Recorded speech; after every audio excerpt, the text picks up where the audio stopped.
আসসালামু আলাইকুম রহমতুল্লাহি ওয়া বারাকাতুহু। প্রিয় দর্শক, আজকের এই মুহূর্তে আমি আছি কুয়েতের এমন একটা জায়গায়, কুয়েত সিটিতে। এখানে আজকে কয়েকদিন ধরে দেখছি আমার এক বাংলাদেশি ভাই, উনি এসেছেন কুয়েতে।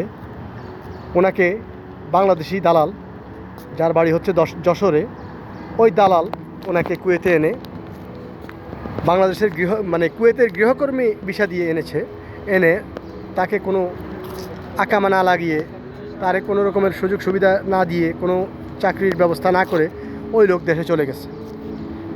বর্তমানে তিনি বাংলাদেশে আছেন। তো এই মুহূর্তে আমি এখন ভাইয়ের সাথে কথা বলবো। ওনার বাড়ি হচ্ছে যশোরে। কতটা অসহায় অবস্থায় উনি জীবনযাপন করছেন, এই লোকটাকে কে খাওয়াচ্ছে, কোথায় থাকছে, কিভাবে থাকছে, সেগুলো কিন্তু আমরা কেউ দেখছি না। অবশ্যই আমাদের দেখার প্রয়োজন।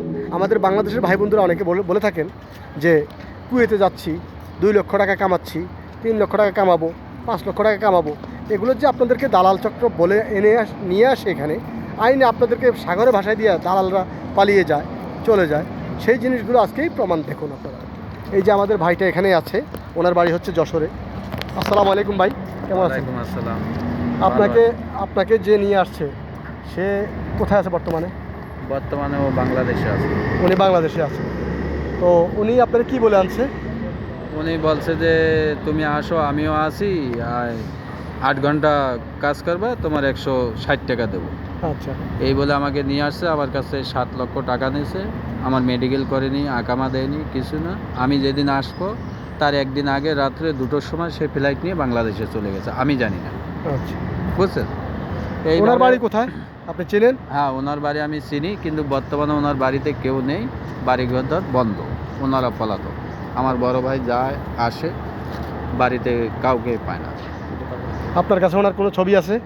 এখন বর্তমানে নেই, তবে ছবি আমি ম্যানেজ করবো ইনশাল্লাহ। ওকে, ঠিক আছে। আপনি ওনার ছবিটা সংগ্রহ করে দিবেন, তারপরে আমরা চেষ্টা করব জনগণের মাধ্যমে হোক, যেভাবে হোক, তার বিচার বা তাকে বিচারের আওতায় আনার চেষ্টা ঠিক করব। আছে, তবে আমি জনগণের আর এই কুয়েতে কথাটাই বলবো যে দালালের চক্করে পড়ে এইভাবে কেউ আসবেন না।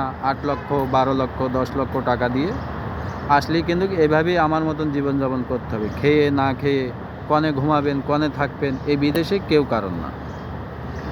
এতটুকুই আপনাদের কাছে রিকোয়েস্ট থাকবে, দালালদের কথা অনুযায়ী আপনারা কেউ আসবেন না। আর যদিও আসেন, তাদের কাছ থেকে আগে চুক্তিনামা নেবেন যে কয় টাকা বেতন, কী বিষয়, তারপরে জেনে শুনে আপনারা আসবেন। আমি কিন্তু বলছিলাম যে আমার চুক্তিনামাটা পাঠাও, কন্ট্রাক্ট। হ্যাঁ, তো উনি বললেন যে কুয়েতে এসব কন্ট্রাক্ট পেপারের উপর কিছু থাকে না, কোম্পানিতে সব থাকে। আপনারা নিয়ে আসছে গৃহকর্মী, আপনি জানেন না? না, এই হচ্ছে আমার কথা। তো মনে করেন আমি দালালকে পালে ইনশাল্লাহ এক ব্যবস্থা করব। বর্তমান তো আমি পাচ্ছি না, এখন আমি না খেয়ে আছি। আমার অবস্থা খুবই খারাপ। যাই হোক, এখানে অনেক ভাই বন্ধু আছে, আমাকে এক টাইম কেউ না কেউ আমাকে খাওয়ায় আল্লাহর তরফ থেকে। কিন্তু দালালের কথা অনুযায়ী কেউ আপনারা আসবেন না, এতটুকু আপনাদের হাতে পায়ে ধরে বলছে। আপনাদের যে লোকটা নিয়ে আসছে, সে আপনাকে কি কখনো দেখছে বা এখানে দেখা হয়েছে তার সাথে?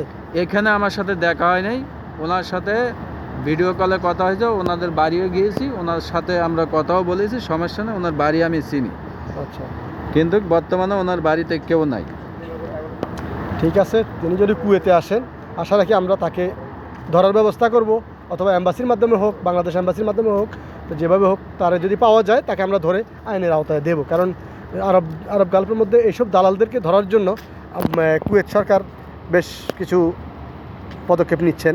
তো আমরা সেই হিসেবে আমরা চেষ্টা করব যে আগামী দিনে এই দালালদেরকে ধরে কুয়েতের যেই লিগ্যাল ডিপার্টমেন্টে আমরা হস্তান্তর করার চেষ্টা করবো ইনশাল্লাহ। তো আজকে এই ভাইয়ের যে অসহায় অবস্থা, সেই জিনিসটা আপনাদের সামনে তুলে ধরলাম।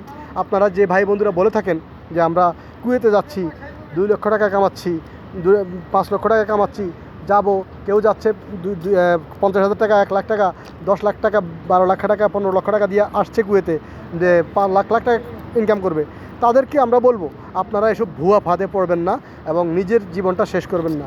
আজকে একটা ভাই, ওনার বাড়ি যশোরে, সেই দালালটাও যশোরে।